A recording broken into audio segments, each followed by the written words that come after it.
सर्वशक्तिमान भगवान खेल खेल में ही इस जगत की रचना, रक्षा और प्रलय करते हैं, वही अजन्मा प्रभु अपनी बनाई हुई धर्म मर्यादाओं की रक्षा करने के लिए यदुवंशों में अवतीर्ण हुए। रुक्मणी जी का महल बड़ा ही सुंदर है। उसमें ऐसे ऐसे चंदोगे तने हुए थे जिनमें मोतियों की लड़ियों की झालरें लटक रही थी, मणियों के दीपक जगमगा रहे थे, बेला चमेली के फूल और हार महक रहे थे। फूलों पर झुंड के झुंड भौरे गुंजार कर रहे थे। सुंदर सुंदर झरोखों की झालियों में से चंद्रमा की शुभ्र किरणें महल के भीतर छिटक रही थी। उद्यान में पारिजात के उपवन की सुगंध लेकर मंद मंद शीतल वायु चल रही थी। झरोखों की जालियों में से अगर के धूप का धुआं बाहर निकल रहा था। ऐसे महल में दूध के फेन के समान कोमल और उज्जवल बिछौनों से युक्त सुंदर पलंग पर भगवान श्री कृष्ण बड़े आनंद से विराजमान थे और रुक्मणी जी त्रिलोकी के स्वामी को पति रूप में प्राप्त करके उनकी सेवा कर रही थी। रुक्मणी जी ने अपनी सखी के हाथ से वह चवर ले लिया जिसमें रत्नों की डांडी लगी थी और परम रूपवती लक्ष्मी रूपिणी देवी रुक्मणी जी उसे डुला डुला कर भगवान की सेवा करने लगी। उनके कर कमलों में जड़ाओं, अंगूठियां, कंगन और चवर शोभा पा रहे थे। चरणों में मणि जड़ित पायजेब रुनझुन कर रहे थे। अंचल के नीचे छिपे हुए स्तनों की केशर की लालिमा से हार लाल लाल जान पड़ते थे और चमक रहा था।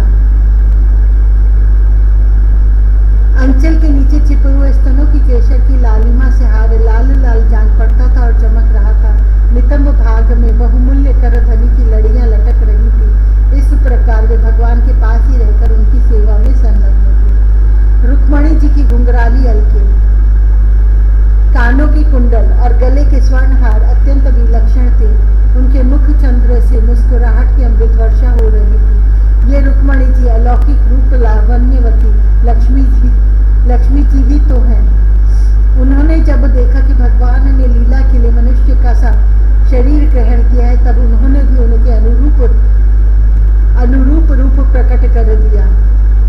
भगवान श्री कृष्ण यह देखकर बहुत प्रसन्न हुए कि रुक्मणी जी मेरे पराये हैं, मेरी अनन्य प्रेयसी हैं। तब उन्होंने बड़े प्रेम से मुस्कुराते हुए उनसे कहा, भगवान श्री कृष्ण ने कहा, राजकुमारी, बड़े बड़े नरपति जिनके पास लोकपालों के समान ऐश्वर्य और संपत्ति है, जो बड़े महानुभाव और श्रीमान हैं तथा सुंदरता, उदारता और बल में भी बहुत आगे बढ़े हुए हैं, तुमसे विवाह करना चाहते थे।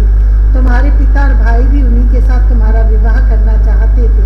यहाँ तक कि उन्होंने वाग्दान भी कर दिया था।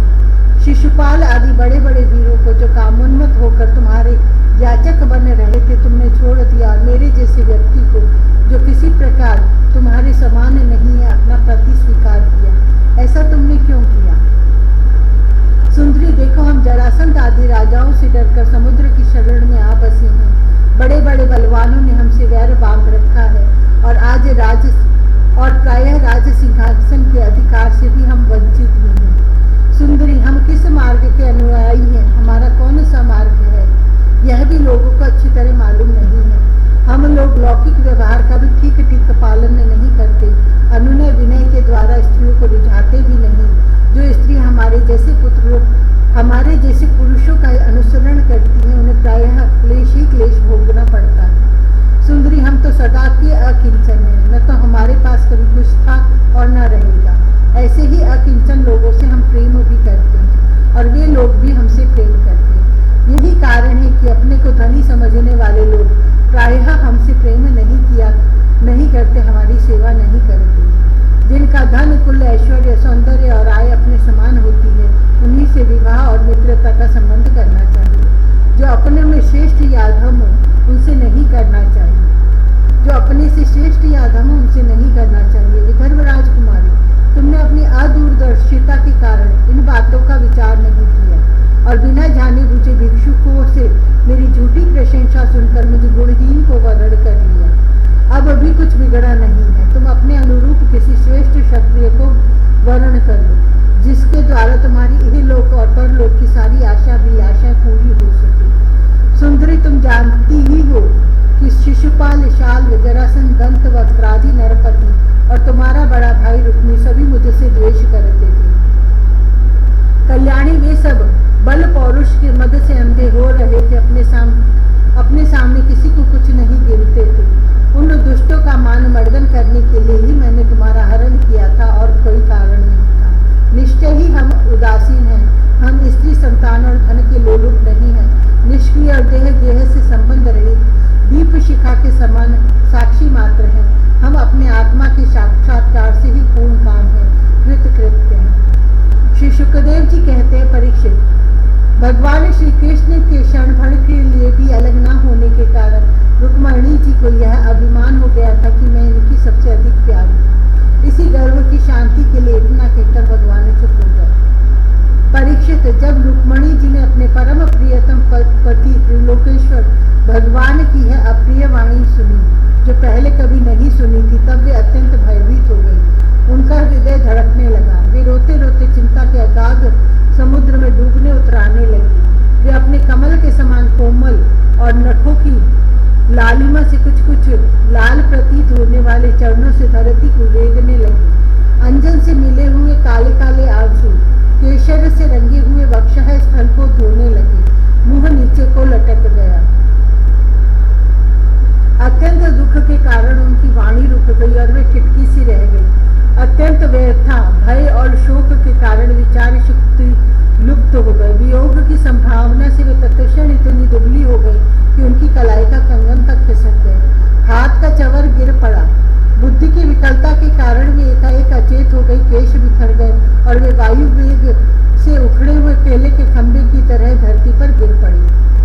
भगवान श्री कृष्ण ने देखा कि मेरी प्रेयसी रुक्मिणी जी हास्य विनोद की गंभीरता नहीं समझ रही है और प्रेम पाश की दृढ़ता के कारण उनकी यह दशा हो रही है। स्वभाव से ही परम कारुणिक भगवान श्री कृष्ण का हृदय उनके प्रति करुणा से भर गया। चार भुजाओं वाले वे भगवान उसी समय पलंग से उतर पड़े और रुक्मिणी जी को उठा लिया तथा उनके खुले हुए केशपाशों को बांधकर अपने शीतल कर कमलों से उनका मुंह पोंछ दिया। भगवान ने उनके नेत्रों के आंसू और शोक के आंसुओं से भीगे हुए स्तनों को पोंछकर अपने प्रति अनन्य प्रेम भाव रखने वाली उन सती रुक्मिणी जी को बाहों में भरकर छाती से लगा लिया। भगवान श्री कृष्ण समझाने बुझाने में बड़े कुशल और अपने प्रेमी भक्तों के एकमात्र आश्रय हैं। जब उन्होंने देखा कि हास्य की गंभीरता के कारण रुक्मिणी जी की बुद्धि चक्कर में पड़ गई है और वे अत्यंत दीन हो रही हैं, तब उन्होंने इस अवस्था के अयोग्य अपनी प्रेयसी रुक्मिणी जी को समझाया। भगवान श्री कृष्ण ने कहा, विदर्भ नंदिनी, तुम मुझसे बुरा मत मानना, मुझसे रूठना नहीं। मैं जानता हूँ कि तुम एकमात्र मेरे ही पराये हो। मेरी प्रिय सहचरी, तुम्हारी प्रेम भरी बात सुनने के लिए ही मैंने हंसी हंसी में यह छलना की थी। मैं देखना चाहता था कि मेरे यूँ कहने पर तुम्हारे लाल लाल होंठ प्रणय कोप से किस प्रकार फड़कने लगते हैं। तुम्हारी कटाक्ष को देखने से नेत्रों में कैसी लाली छा जाती है और भौहें चढ़ जाने के कारण तुम्हारा मुंह कैसा सुंदर लगता है। मेरी परम प्रिय सुंदरी, घर के काम धंधों में रात दिन लगे रहने वाले गृहस्थों के लिए गहर गृहस्थी में इतना ही तो परम लाभ है कि अपनी प्रिय अर्धांगिनी के साथ हास परिहास करते हुए कुछ घड़ियां सुख से बिता ली जाती हैं। श्री सुखदेव जी कहते हैं, राजन, जब भगवान श्री कृष्ण ने अपनी प्राण प्रिया को इस प्रकार समझाया बुझाया, तब उन्हें इस बात का विश्वास हो गया कि मेरे प्रियतम ने केवल परिहास में ही ऐसा कहा था। अब उनके हृदय से यह भय जाता रहा कि प्यारे हमें छोड़ देंगे। परीक्षित, अब वे सलज्ज हास्य और प्रेमपूर्ण मधुर चित्तवन से पुरुष भूषण भगवान श्री कृष्ण का मुखार विंद निरखती हुई उनसे कहने लगी। रुक्मिणी जी ने कहा, कमल नयन, आपका यह कहना ठीक है कि ऐश्वर्य आदि समस्त गुणों से युक्त अनंत भगवान के अनुरूप मैं नहीं हूँ। आपकी समानता में किसी प्रकार नहीं कर सकती। कहाँ तो अपनी अखंड महिमा में स्थित तीनों गुणों के स्वामी तथा ब्रह्मा आदि देवताओं से सेवित आप भगवान, और कहाँ तीनों गुणों के अनुसार स्वभाव रखने वाली गुणमयी प्रकृति में जिसकी सेवा काम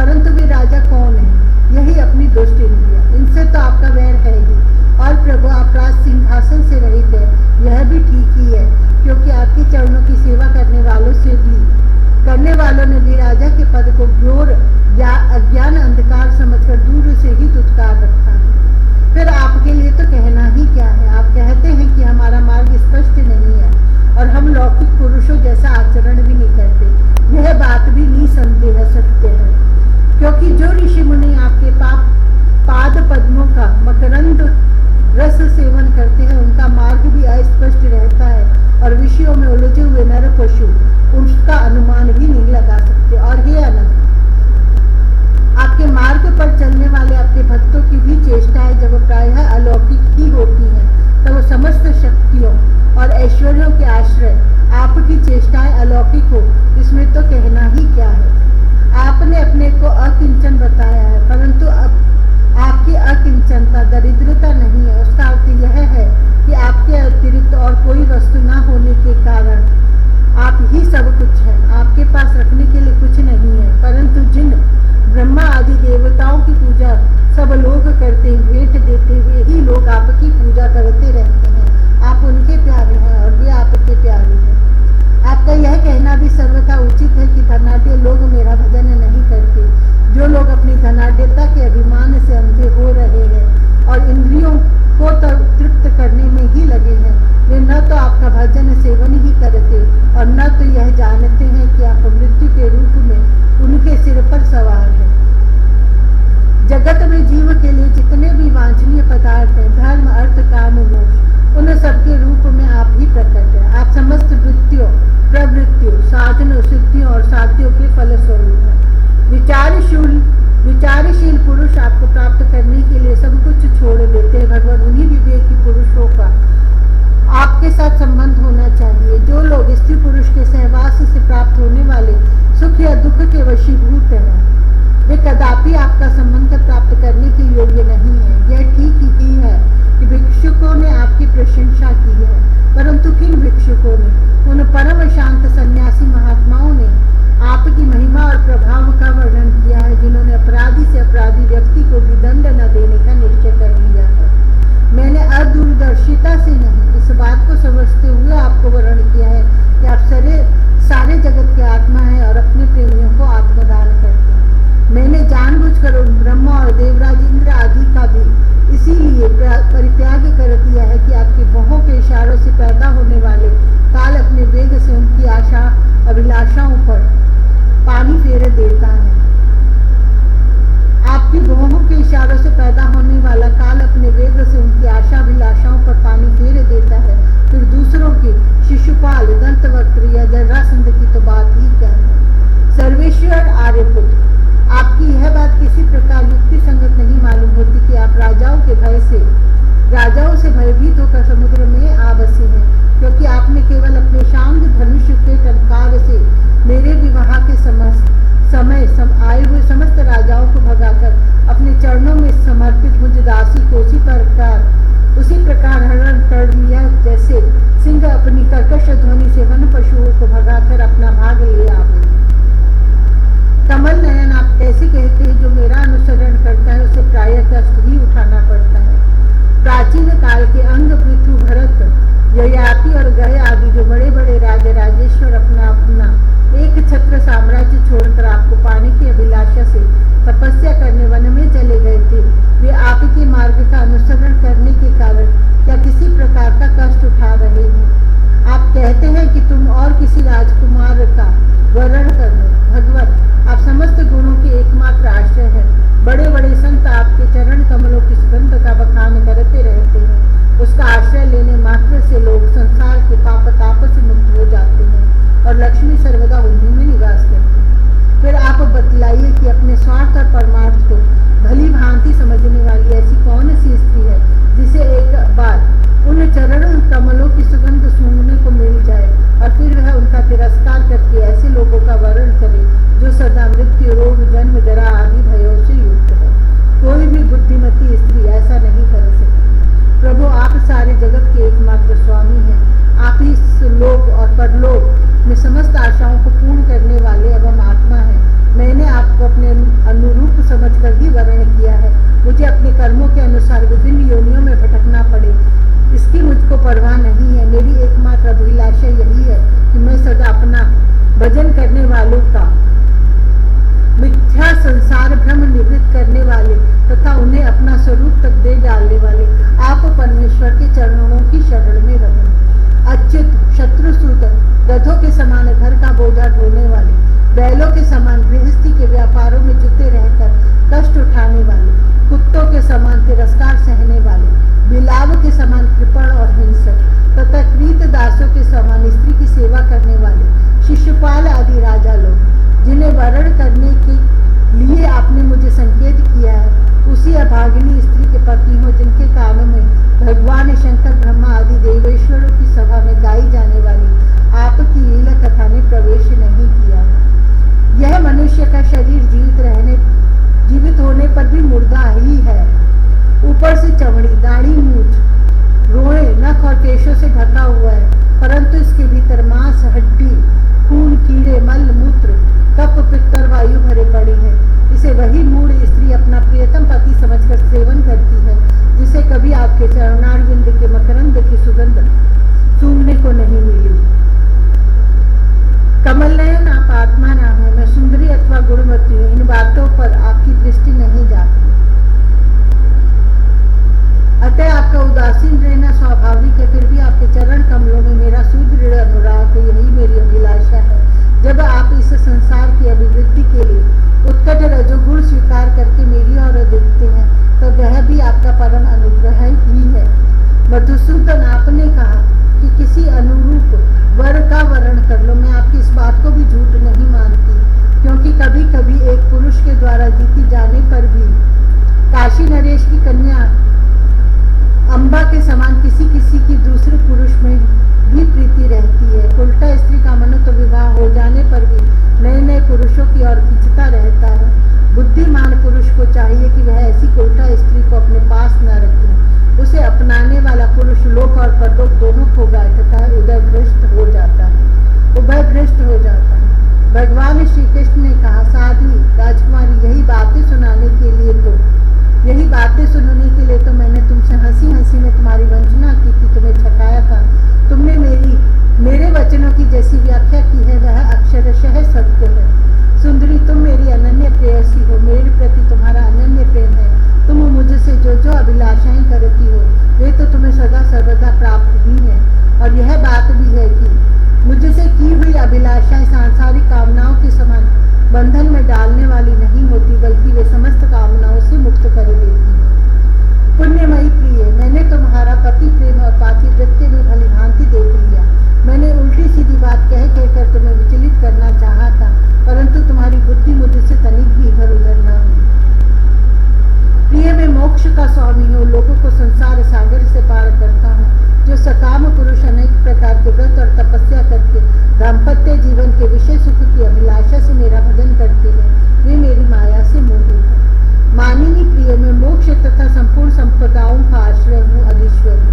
मुझ परमात्मा को प्राप्त करके भी जो लोग केवल विषय सुख के साधन संपत्ति की ही अभिलाषा करते हैं, मेरी पराभक्ति नहीं चाहते, वे बड़े मंदभागी हैं, क्योंकि विषय सुख तो नरक में और नरक के ही समान सुख कुकर आदि योनियों में भी प्राप्त हो सकते हैं, परंतु उन लोगों का मन तो विषयों में ही लगा रहता है, इसलिए उन्हें नरक में जाना भी अच्छा जान पड़ता है। गृहेश्वरी प्राण प्रिय, यह बड़े आनंद की बात है कि तुमने अब तक निरंतर संसार बंधन से मुक्त करने वाली मेरी सेवा की है। दुष्ट पुरुष ऐसा कभी नहीं कर सकते। जिन स्त्रियों का चित्त दूषित कामनाओं से भरा हुआ है, जो अपनी इंद्रियों की तृप्ति में ही लगी रहने के कारण अनेकों प्रकार के छले छंद रचती रहती हैं, उनके लिए तो ऐसा करना और भी कठिन है। मानिनी, मुझे अपने घर भर में तुम्हारे समान प्रेम करने वाली भार्या और कोई दिखाई नहीं देती, क्योंकि जिस समय तुमने मुझे देखा न था, केवल मेरी प्रशंसा सुनी थी, उस समय भी अपने विवाह में आए हुए राजाओं की उपेक्षा करके ब्राह्मण के द्वारा मेरे पास गुप्त संदेश भेजा था। तुम्हारा हरण करते समय मैंने तुम्हारे भाई को युद्ध में जीतकर उसे विरूप कर दिया था, और अनिरुद्ध के विवाहोत्सव में चौसर खेलते समय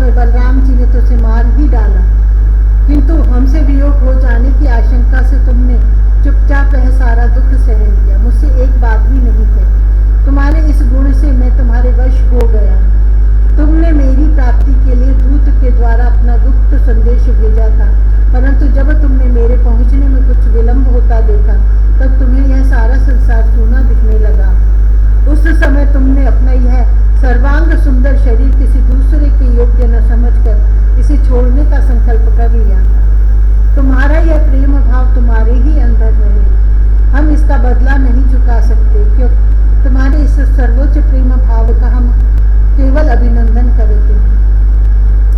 श्री सुखदेव जी कहते, परीक्षित, जगदीश्वर भगवान श्री कृष्ण आत्मा राम है। वे जब मनुष्यों की लीला कर रहे हैं तब उन्होंने दाम्पत्य प्रेम को बढ़ाने वाले विनोद भरे वार्तालाप भी विनोद भरे वार्तालाप भी करते हैं और इस प्रकार लक्ष्मी रूपिणी रुक्मणी जी के साथ विहार। भगवान श्री कृष्ण समस्त जगत को शिक्षा देने वाले और सर्वव्यापक हैं। वे इसी प्रकार दूसरी